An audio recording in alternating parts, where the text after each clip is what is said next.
From the National Newsroom of the Canadian Press, I'm David Augustine. 9 of 12 Canadians detained by Israeli forces after joining a flotilla attempting to reach the Gaza Strip are expected to return to Canada this weekend from Turkey. Global Samud Flotilla says the activists were among 420 people on 41 boats intercepted while trying to deliver symbolic aid to Gaza.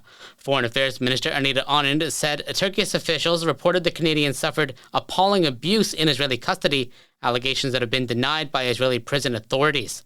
Global Affairs Canada says it summoned Israeli Ambassador Edu Moed to condemn the alleged mistreatment and demand accountability.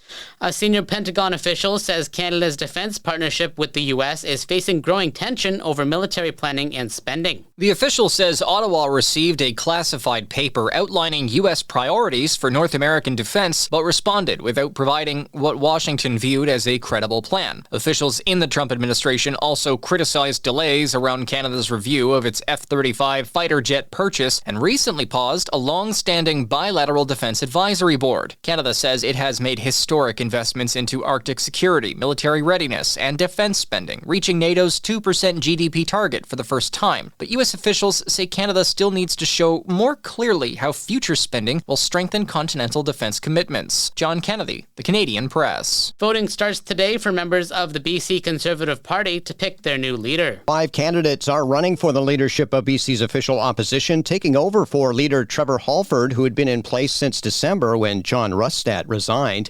Ian Black, Caroline Elliott, Carrie Lynn Finlay, Peter Milobar, and Yuri Fulmer are on the ballots. The winner will be announced at the leadership convention on May 30th. The party said in April that its membership roll had increased from 7,000 in December to 42,000 by the April 18th deadline to sign up new members in time to vote. Don Mitchell, The Canadian Press. Some experts say a provision in the federal government's proposed hate crime bill to create a standalone offense will make it easier to prosecute those crimes. Bill C-9 passed the House of Commons in March and is now before the Senate Human Rights Committee. Former police officer Stephen Camp says hate crimes are happening across Canada. However, they are not being identified as such, as police often lack the necessary expertise. While Statistics Canada data suggests violent hate crimes lead to criminal charges about as often as violent crimes not motivated by hate, that's not the case when it comes to hate-motivated crimes that are nonviolent, such as mischief or promoting genocide.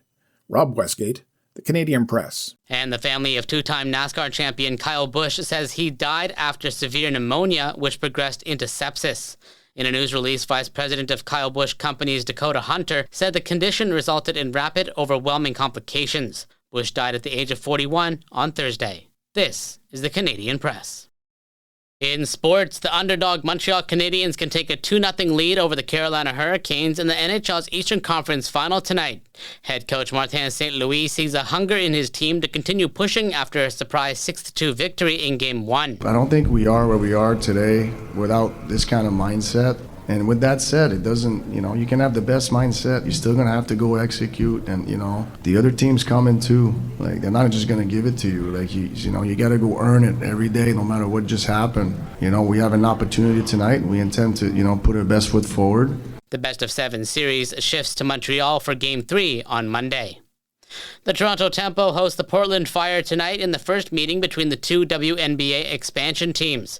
The Tempo returned to Coca-Cola Coliseum after a 4-game road trip in which Toronto went 2-2. Now the Tempo started the season with 3 wins and 3 losses and ranked 10th in the 15-team league. From the Canadian Press, I'm David Augustine. Thanks for listening. Don't forget to follow and subscribe. For more of today's top stories, visit thecanadianpressnews.ca.